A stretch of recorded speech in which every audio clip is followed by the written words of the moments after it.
গাজায় ইসরায়েলি গণহত্যা নিয়ে অ্যামনেস্টি ইন্টারন্যাশনালের প্রতিবেদনের বিরোধিতা করেছে যুক্তরাষ্ট্র। গণহত্যার অভিযোগ ভিত্তিহীন বলে দাবি করেছে মার্কিন পররাষ্ট্র মন্ত্রণালয়।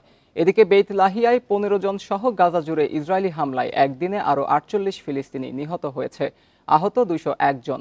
তীব্র শীতে গাজাবাসীর দুর্ভোগ কয়েক গুণ বেড়েছে বলে জানিয়েছে ইন্টারন্যাশনাল রেস্কিউ কমিটি। গাজায় ইসরায়েলি নারকীয়তা নিয়ে বুধবার একটি প্রতিবেদন প্রকাশ করে অ্যামনেস্টি ইন্টারন্যাশনাল। প্রতিবেদনে উপত্যকায় গণহত্যার প্রমাণ পাওয়ার কথা জানায় যুক্তরাজ্য ভিত্তিক এই মানবাধিকার সংস্থা। কয়েক মাসের তথ্য বিশ্লেষণের পর প্রতিবেদনটি প্রকাশ করে অ্যামনেস্টি। তবে অ্যামনেস্টির এমন প্রতিবেদনের বিরোধিতা করেছে ইসরায়েলের ঘনিষ্ঠ মিত্র যুক্তরাষ্ট্র। গণহত্যার অভিযোগ ভিত্তিহীন বলে দাবি করেছে মার্কিন পররাষ্ট্র মন্ত্রণালয়।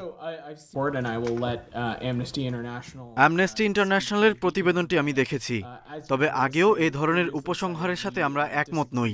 গণহত্যার অভিযোগের যথেষ্ট প্রমাণ নেই। যদিও গাজার মানবিক পরিস্থিতি নিয়ে আমরা উদ্বিগ্ন। আন্তর্জাতিক মানবিক আইন মেনে চলতে ইসরায়েলকে আমরা বরাবরই তাগিদ দিয়ে আসছি।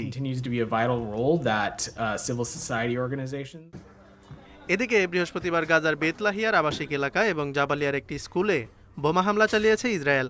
এছাড়া কামাল আদওয়ান হাসপাতালে বিমান হামলা চালিয়েছে আইডিএফ। এসব হামলায় ঘটেছে বেসামরিক হতাহতের ঘটনা।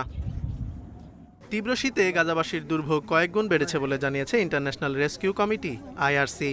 অস্থায়ী আশ্রয়কেন্দ্রে বসবাস এবং পর্যাপ্ত গরম কাপড়ের অভাবে শীতজনিত নানা রোগে আক্রান্ত হচ্ছে উপত্যকার বাসিন্দারা। গাজায় যুদ্ধবিরতি নিয়ে নতুন দফার আলোচনায় যোগ দিতে কাতার যেতে রাজি হয়েছে হামাস প্রতিনিধিরা। এই অবস্থায় জিম্মি মুক্তির চুক্তি করার সুযোগ তৈরি হয়েছে বলে জানিয়েছেন ইসরায়েলের পররাষ্ট্রমন্ত্রী Gideon Saar. Zobayer Hussain, Independent news.